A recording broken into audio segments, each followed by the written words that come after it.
नमस्कार, मैं रविश कुमार। दोस्तों, क्या अभी तक आपने उस सनसनी खबर को नहीं देखा? दरअसल अमित शाह ने मोहन भागवत से जंग छेड़ दी है। अब तक जो संघ बीजेपी को अपना बेटा समझता था, अब वही बेटा विरोध कर रहा है। जी हां दोस्तों, शाह ने फिर एक बार खेला कर दिया है। बीजेपी के नए नवेले अध्यक्ष की कुर्सी को संघ के पाले में जाने से पलट दिया है। दोस्तों, अब ये लड़ाई राजनीतिक से निजी बन गई है। दोस्तों, कहानी बहुत दिलचस्प हो चुकी है। अब तक जो बीजेपी कांग्रेस और विरोधी पार्टियों से लड़ती थी, अब उसका सामना उसके बड़े बुजुर्गों से होगा जिससे उसका अस्तित्व है। अब आगे क्या होगा दोस्तों? क्या बीजेपी का यही अंत होगा और मोदी शाह के घमंड और दोनों की दादागिरी निकल जाएगी? दोस्तों, यह खबर सुनकर आपकी आंखें भर आई होंगी और दिल में भी गुस्सा आ गया होगा, है ना? तो आइए बीजेपी और संघ की इस लड़ाई को जड़ से इसका पोस्टमार्टम करते हैं और इसी के साथ वीडियो को लाइक और सब्सक्राइब जरूर करें। दोस्तों, कभी कभी लगता है जैसे सत्ता एक गेम शो बन गई है। स्टूडियो दिल्ली में है, प्रोड्यूसर नागपुर में और स्क्रिप्ट अमित शाह के लैपटॉप में। सवाल एक ही, कौन बनेगा भाजपा अध्यक्ष? लेकिन जवाब वो हर हफ्ते बदल जाता है। सरकार चल रही है मगर पार्टी रुक गई है। दिल्ली में सबको इंतजार है कि भाजपा अध्यक्ष का नाम कब आएगा, पर घोषणा बार बार टल रही है। सूत्रों के मुताबिक आरएसएस ने साफ कह दिया है, हमारी शर्तों के बिना अध्यक्ष का नाम मत लाइए। मोदी शाह जो चाहें वो बना लें, लेकिन बिना शाखा की मिट्टी सूंघे कोई अध्यक्ष नागपुर से पास नहीं हो सकता। यह सत्ता बनाम संगठन की लड़ाई नहीं, यह अहंकार बनाम अनुशासन की टकराहट है। आरएसएस अब खुद को पिछड़ा महसूस कर रहा है। उसे लग रहा है कि भाजपा अब पार्टी नहीं, बस मोदी शाह की प्राइवेट लिमिटेड कंपनी बन चुकी है और अब यह कंपनी अपने हिसाब से सीईओ चुनना चाहती है। संघ कह रहा है, हम मोहर नहीं देंगे जब तक मर्जी नहीं मानी जाएगी। पहले धर्मेंद्र प्रधान और भूपेंद्र यादव के नाम आए, एक सत्ता के करीबी, दूसरा मोदी शाह के भरोसेमंद। लेकिन नागपुर ने सीधा कह दिया, ये नाम तो दिल्ली की लॉबी के हैं, संगठन की नहीं, और दोनों को लिस्ट से बाहर कर दिया गया। अब नामों का नया दौर शुरू हुआ। थावरचंद गहलोत, माथुर, कुछ युवा चेहरे, लेकिन हर नाम पर बहस है, सहमति नहीं। नागपुर और दिल्ली की घड़ी एक टाइम नहीं दिखा रही। इसी बीच संसद का सत्र भी चल रहा है और सरकार के लिए यह सत्र कड़वे सवालों का तूफान बन गया है। विपक्ष सीधे पीएम से जवाब मांग रहा है। पहलगाम हमले पर चुप्पी क्यों? ऑपरेशन सिंधु पर पर्दा क्यों? 25% टैरिफ बढ़ाकर जनता की कमर क्यों तोड़ी जा रही है? जवाब है, नहीं है।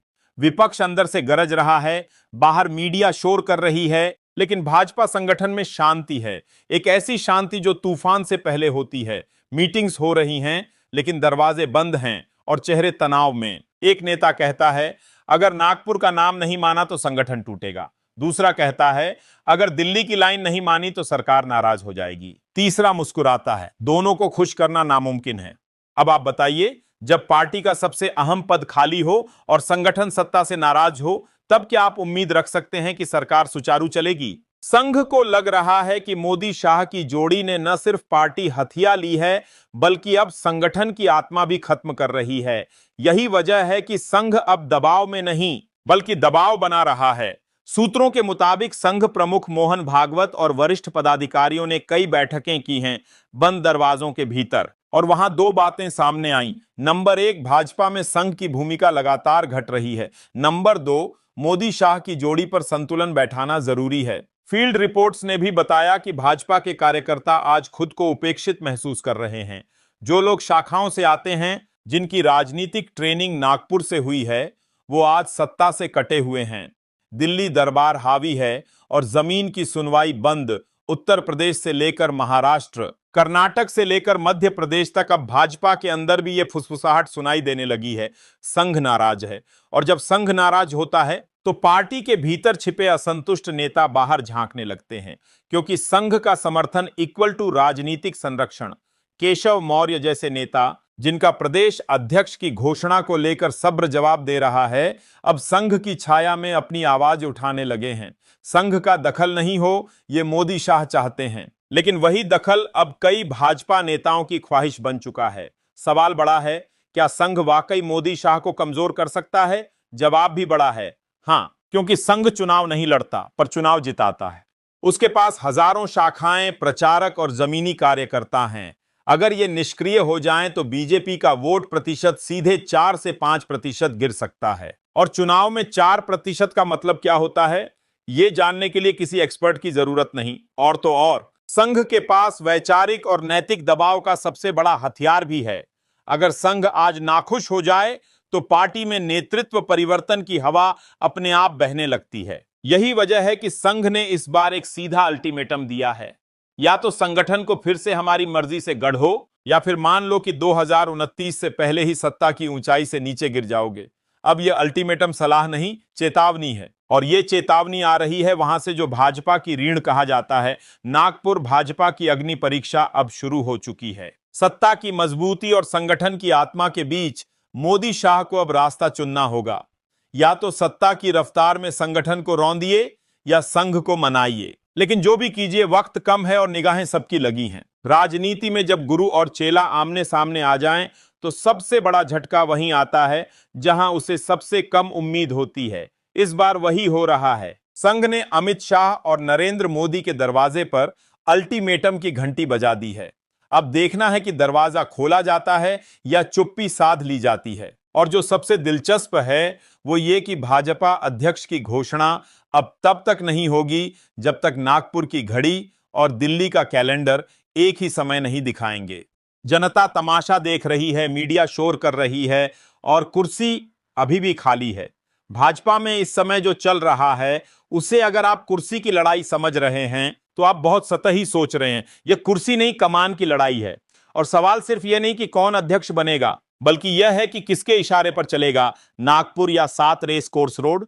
अब तक बात अंदर ही अंदर पक रही थी, लेकिन अब बाहर भी फूटने लगी है। नई रिपोर्ट्स के अनुसार संघ के कई क्षेत्रीय प्रमुखों ने अपने राज्यों में भाजपा इकाइयों को सावधान कर दिया है।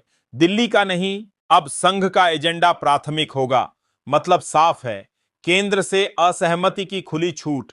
हरियाणा, बिहार और उत्तर प्रदेश से लगातार रिपोर्ट आ रही हैं कि भाजपा के पुराने कार्यकर्ता न केवल नाराज हैं, बल्कि खुलकर कह रहे हैं कि यह पार्टी अब राष्ट्रवाद नहीं, बस नरेंद्रवाद चला रही है। संगठन को विचारधारा से काटकर अब उसे एक प्रचार मशीन बना दिया गया है। और शायद यही वजह है कि अमित शाह की नई रणनीति अब अध्यक्ष पद को लंबे समय तक लटकाए रखने की है, क्योंकि अध्यक्ष घोषित होते ही संघ के असंतोष को नाम और चेहरा मिल जाएगा।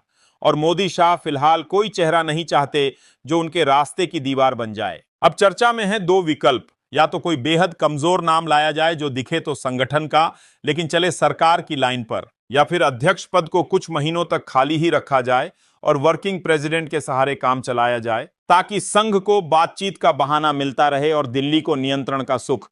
लेकिन संघ ने भी कमाल की चाल चली है। नागपुर ने अभी हाल ही में सभी प्रांत प्रचारकों को बुलाकर एक गुप्त बैठक की, जहां यह कहा गया कि 2024 के नतीजे हमारे नहीं थे, वो बस मोदी ब्रांड की जीत थी, लेकिन 2029 संघ के नाम होनी चाहिए। यानी अब संघ सिर्फ मार्गदर्शक नहीं, निर्देशक बनना चाहता है। इस बीच एक नया नाम भी चर्चा में है, अनिल बलूनी। सत्ता के भी करीब, संगठन में भी सम्मानित, मीडिया फ्रेंडली और दिल्ली दरबार के चहेते। लेकिन संघ को उन पर भरोसा नहीं, क्योंकि वे शाखा के आदमी नहीं हैं, बल्कि चैनल के आदमी माने जाते हैं। संघ की तरफ से अब एक नया दबाव बन रहा है।